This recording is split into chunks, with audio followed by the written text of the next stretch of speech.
Assalomu alaykum hurmatli bog'bonlar. Men bugun sizlarga yirik yong'oqlarda payvandlashni yangicha usulni ko'rsatmoqchiman. Har doim bilasizki, pust ostiga payvand qiladi, lekin bu davrda hozir daraxtlar pust bermayapti.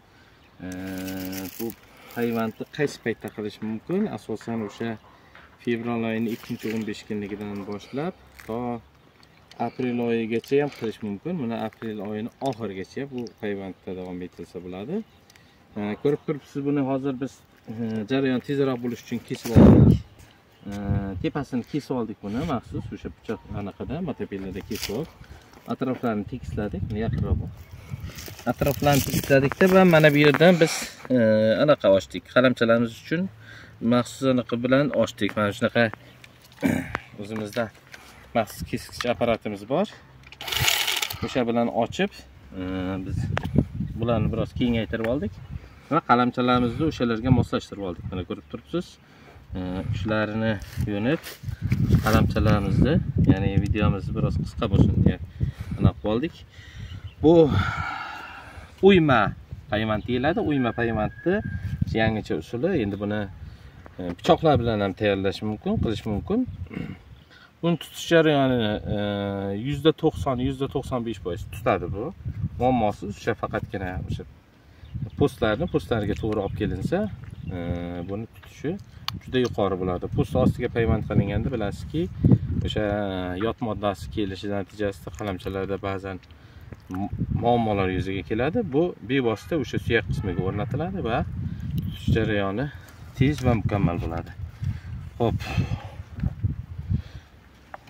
Buni qanday tartibda o'rnatiladi? Mana shuni ko'rsatib bermoqchiman. Birinchi qalamchamizni mana shu tartibda joylashtiramiz. Buni hech qachon chiqib ketmaydi. Mana ko'rib turibsiz. Shu tartibda joylashtirdik. Ikkinchi qalamchamizni ham mana xuddi shunday kesib maxsus tayyorlab olganmiz. Buni ham joylashtiramiz. Mana o'sha post qismiga maxsus olib kelinadi. Bu yerda kallus tizimi tezroq rivojlanishi uchun mana ko'rib turibsiz, qalamchalar joylashdi. Uchinchi qalamchamizni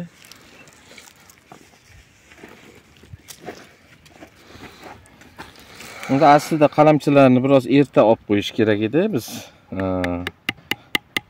bog'da abreska qildik va qalamchalarni bevosita olib qo'llanyapmiz. Shu gavdaga 5 ta qalamcha taqdik. Bu yerga 4 ta qalamcha taqsa ham yaxshi bo'ladi. Chunki mana bu yerda mana qalamchalarimiz yonboshlari ochiq. Bu yerda qaynash jarayoni bo'lgandan keyin kallus tizimi tezroq rivojlanib ketadi va shu 4 ta qalamcha ham bevosita shuni ustini 1 yil davomida to'ldirib bera oladi. Biz endi tezroq bo'lsin deya 5 tadan qalamcha taqyapmiz.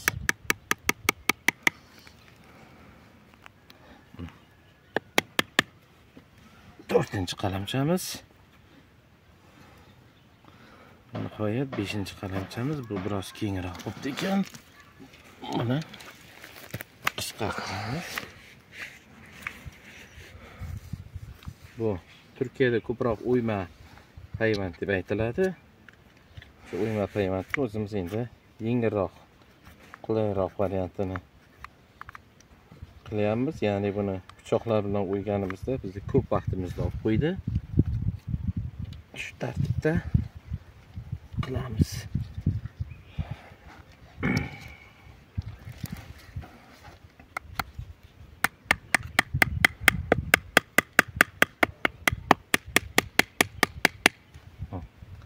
Qalamchalarimiz mustahkam joylashdi. Endi bunga o'sha maxsus salafanni o'rab, ichini tuproq bilan to'ldirib, uchlariga dorilarni surtib qo'yamiz. Tez bo'ladi. Mana shu tartibda payvandlarni olib borsangiz, buni tez bo'ladi. Ya'ni bir kunda qalamchalar taqish jarayonlari tezroq bo'ladi. E'tiboringiz uchun rahmat.